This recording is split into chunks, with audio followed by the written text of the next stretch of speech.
Hello' everyone good morning. আজি হ'ল 20 তাৰিখ, মোৰ ডে 70 মিনি ব্লগলৈ আপোনালোকক সকলোকে স্বাগতম জনাইছোঁ। ভিডিঅ'টো শেষলৈ চাই থাকিব। তো গাইজ চাব পাৰিছে কিমান ধুনীয়া এটা সেউজীয়া পৰিৱেশ চাব পাৰিছে গাইজ। এনেকুৱা গাঁৱৰ পৰিৱেশ আপোনালোকক কেনেকুৱা লাগে কমেণ্ট কৰি জনাবচোন।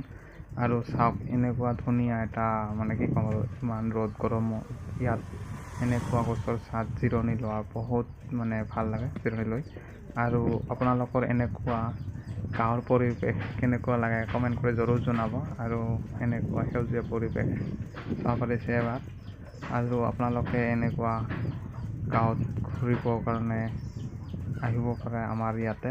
তো এনেকুৱাকৈ বহুত ঘূৰা ঠাই আছে আমাৰ ইফালেদি, তো সকলোৱে আহিব ফুৰিবৰ কাৰণে।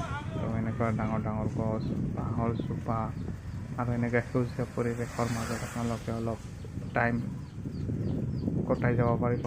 আৰু এনেকুৱা সেউজীয়া পৰিৱেশত ইমান মনটো ভাল লাগে। আপোনালোকক দেখুৱাই আছোঁ, চাই লওক এবাৰ। এইটো ৰাস্তা হ'ল ধনতলা টু মানে বাসুগাঁও টু তালগুৰি ৰোড। চাব পাৰিছে কিমান এটা ধুনীয়া পৰিৱেশ। আৰু এয়া হৈছে আমাৰ গাঁৱৰ পৰিৱেশ এইখিনি।